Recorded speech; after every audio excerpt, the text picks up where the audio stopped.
আসসালামু আলাইকুম। বার্তা বৈঠক সংবাদ বুলেটিনে স্বাগত জানাচ্ছি আমি ইশরাত জাহান। প্রথমেই সংবাদ শিরোনাম। নির্বাচন বিলম্বিত হয় এমন সংস্কারকে না বলবে বিএনপি। বগুড়ায় হামলার প্রতিবাদে 22 রুটে বাস চলাচল বন্ধ, শ্রমিকদের মিছিল থেকে আড়তে আগুন। মহাকাশে আটকে পড়া 9 মাসে কি খেতেন সুনিতারা। আইপিএল কাঁপাতে হায়দরাবাদে বাহুবলী।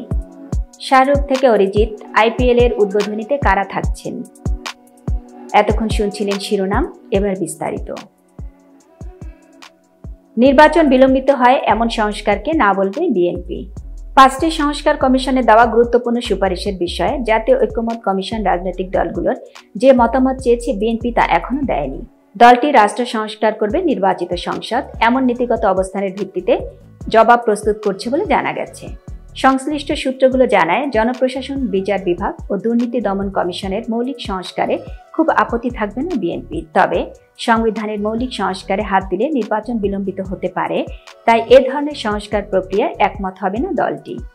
সংবিধান, নির্বাচন ব্যবস্থা, জনপ্রশাসন, দুর্নীতি দমন ও বিচার বিভাগ সংস্কার কমিশনের গুরুত্বপূর্ণ 166টি সুপারিশের বিষয়ে মতামত চেয়ে 6 মার্চ 37টি রাজনৈতিক দলকে চিঠি ও স্প্রেডশিট পাঠিয়েছেন ঐক্যমত কমিশন। ওই স্প্রেডশিটে বিভিন্ন সংস্কার প্রস্তাবের উপর একমত, একমত নই এবং আংশিকভাবে একমত এই 3টি বিকল্পের যে কোনো একটিতে টিক চিহ্ন দিয়ে 13 মার্চের মধ্যে মতামত জানাতে দলগুলোতে অনুরোধ করা হয়েছিল। গতকাল মঙ্গলবার পর্যন্ত 15টি দল তাদের মতামত জানিয়েছেন, বাকিরা সময় চেয়েছে। বিএনপির, জামাতে ইসলামী, জাতীয় নাগরিক পার্টি সহ 14টি রাজনৈতিক দল তাদের পূর্ণাঙ্গ মতামত আগামী কয়েকদিনের মধ্যে জানাবে বলে ঐক্যমত কমিশনকে জানিয়েছে। জাতীয় ঐক্যমত কমিশনে দলীয় মতামত জমা দিয়ে বিএনপি আনুষ্ঠানিক সংবাদ সম্মেলন করে তা প্রকাশ করবে। সেখানে সংস্কারের বিষয়ে দলের অবস্থান বিস্তারিত তুলে ধরা হবে বলে জানা গেছে। সংশ্লিষ্ট দায়িত্বশীল সূত্র জানিয়েছে, 2023 সালে ঘোষিত রাষ্ট্র কাঠামো মেরামতের 31 দফা প্রস্তাবের আলোকে 5 সংস্কার কমিশনের প্রস্তাবগুলোর বিষয়ে মতামত তৈরি করছে বিএনপি।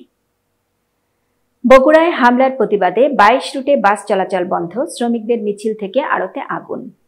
শ্রমিক নেতাদের উপর হামলার প্রতিবাদে বগুড়া থেকে দেশের বিভিন্ন জেলার 22 রুটে বাস, মিনি বাস চলাচল বন্ধ করে দেওয়া হয়েছে। আজ বুধবার সকাল থেকে বগুড়া জেলা মোটর শ্রমিক ইউনিয়ন জেলা থেকে সব রুটে বাস চলাচল বন্ধ ঘোষণা করে। হঠাৎ বাস বন্ধ হওয়ায় দুর্ভোগে পড়েছেন যাত্রীরা। আজ সকালে রাস্তায় বের হয়ে গন্তব্যের বাস না পেয়ে অটোরিকশা, ভ্যানে রওনা দিতে হয়েছে তাদের। এর আগে গতকাল বগুড়ায় ব্যস্ত সড়কে অটোরিকশা দাঁড় করানো নিয়ে শহরের নারিকেল আড়তদারদের মধ্যে চালকদের বাকবিতণ্ডার জেরে মোটর শ্রমিক ইউনিয়নের 2 নেতার উপর হামলা হয়। গতকাল ইফতারের আগে শহরের স্টেশন সড়কে মিতালি পাম্পের পাশে ঘটনা ঘটে। অন্যদিকে হামলায় 2 শ্রমিক নেতা আহত হওয়ার জেরে আজ বেলা 11টার দিকে বিক্ষুব্ধ শ্রমিকরা শহরে বিক্ষোভ মিছিল বের করেন। মিছিল থেকে শহরের স্টেশন সড়কে বেশ কয়েকটি নারিকেল আড়তে হামলা, লুটপাট, ভাঙচুর ও অগ্নিসংযোগ করা হয়েছে বলে অভিযোগ পাওয়া গেছে। খবর পেয়ে ফায়ার সার্ভিস কর্মীরা আগুন নেভাতে আসেন। তখন বিক্ষুব্ধ মোটর শ্রমিকরা স্টেশন সড়কে তাদের কার্যালয়ের সামনে ফায়ার সার্ভিসের গাড়ি অবরোধ করে বিক্ষোভ করেন। পরে সেনাবাহিনীর সদস্যরা এসে লাঠিপেটা করে তাদের সরিয়ে দেন। সার্ভিসের সদস্যরা নারিকেলের আড়তের আগুন নিয়ন্ত্রণে আনেন। মহাকাশে আটকে পড়া 9 মাসে কি খেতেন সুনিতারা। অবশেষে অপেক্ষার পালা ঘুচেছে। বাংলাদেশ সময় গতকাল মঙ্গলবার দিবাগত রাত 3:57 যুক্তরাষ্ট্রের ফ্লোরিডা উপকূল থেকে 50 মাইল দূরে সমুদ্রে অবতরণ করেছে নভোচারী সুনিতা উইলিয়ামস এবং বুচ উইলমোরকে বহনকারী ক্যাপসুলটি। সুনিতা ও বুচ মার্কিন মহাকাশ গবেষণা সংস্থা নাসা নভোচারী। এই দুজন গত বছরের জুন থেকে আন্তর্জাতিক মহাকাশ স্টেশন ISS এ ছিলেন। 8 দিনের মহাকাশ মিশনে সেখানে গিয়েছিলেন তারা, কিন্তু বোয়িং এর স্টারলাইনার মহাকাশযানে ত্রুটির কারণে তারা সেখানে আটকে পড়েন। এর মধ্যে 9 মাস গড়িয়ে যায়। অবশেষে সুনিতা এবং বুচকে ফিরিয়ে আনতে গত শুক্রবার যুক্তরাষ্ট্রের ফ্লোরিডার কেনেডি স্পেস সেন্টার থেকে একটি মিশন পাঠায় নাসা ও ধনকুবের উইলমাস্কের মহাকাশ প্রতিষ্ঠান স্পেস এক্স। ISS এর অবস্থান পৃথিবী থেকে প্রায় 254 মাইল বা 409 কিলোমিটার উপরে। প্রায় 25 বছর ধরে বিশ্বের বিভিন্ন দেশের নভোচারীরা সেখানে যাতায়াত করেন। সেখান থেকে ফুটবল মাঠের সমান গবেষণাগারটি পরিচালনা করেন যুক্তরাষ্ট্র ও রাশিয়া।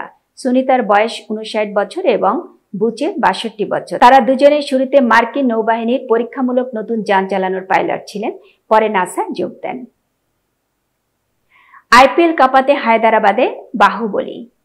কে এসেছেন? ভারতীয় অলরাউন্ডার নীতিশ রেড্ডির প্রশ্ন। স্পিনার রাহুল চাহার আঙুলের ইশারায় জানালেন ও আসছে। এরপর এই আলাপচারিতায় যোগ দিলেন বাঁহাতি ব্যাটসম্যান ঈশান কিষানও। কে আসছেন সেটি তিনি আরও খোলাসা করেছেন। নামটি বলেননি, বলেছেন সে আগুন নিয়ে খেলতে আসছেন। সর্বশেষ এই আলাপে যোগ দিলেন অধিনায়ক প্যাট কামিন্স। সে চলে এসেছে বলে হায়দরাবাদের সমর্থকদের চোখ রাখতে বলেন অধিনায়ক। প্রশ্ন হচ্ছে আসছেন কে? ভক্তদের তা জানতে অপেক্ষা করতে হবে আরও। এরপরই ধীরে ধীরে কানে ভাসতে থাকে ভারতের ইতিহাসের অন্যতম ব্যবসা সফল সিনেমা বাহুবলীর ব্যাকগ্রাউন্ড মিউজিক। বড় কোনো নাম তো নিশ্চিত। স্ক্রিনে একজনকে দেখাও যাচ্ছে, তবে ঝাপসা। হাতে বাহুবলী অভিনেতা প্রভাসের মতো গদা নয়, তিনি হাঁটছেন ব্যাট হাতে। বোঝাই যাচ্ছে এই ব্যাট হয়ে উঠতে পারে তার গদা। হায়দরাবাদ সমর্থকদের অপেক্ষার মুহূর্ত শেষ হয় তখনই। অস্ত্র মানে ব্যাট হাতের নিচে রেখে মাথা তোলেন দক্ষিণ আফ্রিকান ব্যাটসম্যান হাইনরিক ক্লাসেন। ঠিক বাহুবলী সিনেমায় প্রভাস যেভাবে গদা হাতের নিচে রেখে মাথা তুলেছিলেন, এসেই ক্লাসেন ঘোষণা দিয়েছেন চলো আগুন নিয়ে খেলি। এভাবেই দলের সবচেয়ে বড় তারকা ক্লাসেনকে বরণ করে নিয়েছে তার আইপিএল এর দল সানরাইজার্স হায়দরাবাদ। শাহরুখ থেকে অভিজিৎ আইপিএল এর উদ্বোধনীতে কারা থাকছেন? 22 মার্চ কলকাতার ইডেন গার্ডেনে হবে ইন্ডিয়ান প্রিমিয়ার লিগের আইপিএল এর উদ্বোধনী অনুষ্ঠান। এবারের উদ্বোধনীতে দেখা যাবে এক ঝাঁক তারকাকে। কারা থাকছেন এই আয়োজনে জেনে নেওয়া যাক ইন্ডিয়ান এক্সপ্রেস অবলম্বনে। প্রথম ম্যাচে স্বাগতিক কেকেআর এর মুখোমুখি হবে আরসিবি। তার আগেই হবে উদ্বোধনী অনুষ্ঠান। এবারের আয়োজনে বিশেষ চমক রেখেছে ভারতীয় ক্রিকেট বোর্ড। জানা গেছে আগামী শনিবার এই আয়োজনে ইডেনে একসাথে উপস্থিত থাকতে চলেছেন শাহরুখ খান ও সালমান খান। শাহরুখ আসবে নিজের দল কেকেআর এর খেলোয়াড়দের উৎসাহ দিতে। আইপিএল এর উদ্বোধনী অনুষ্ঠানে অরিজিৎ সিং, শ্রেয়া ঘোষাল, করণ আউজালা, দিশা পাটানি, শ্রদ্ধা কাপুর ও বরুণ ধাওয়ান পারফর্ম করবেন। ওয়ান রিপাবলিক পারফর্ম করবেন করণ আউজালা ও দিশা পাটানির সঙ্গে। এবারের আসরে অংশ নিচ্ছে 10টি দল। Chennai super kings, Delhi capitals, Gujarat titans, Kolkata knight riders, Lucknow super giants, Mumbai Indians, Punjab kings, Rajasthan royals, royal challengers Bengaluru ও সানরাইজার্স হায়দরাবাদ। মোট 74টি ম্যাচ 13টি ভেন্যুতে খেলবে দলগুলো। আইপিএল এর গ্র্যান্ড ফাইনাল হবে আগামী 25 মে। এতক্ষণ বার্তা বৈঠকের সাথে থাকার জন্য ধন্যবাদ। নতুন নতুন তথ্য ও সংবাদ পেতে বার্তা বৈঠকের ইউটিউব চ্যানেল ও ফেসবুক পেজের সাথেই থাকুন।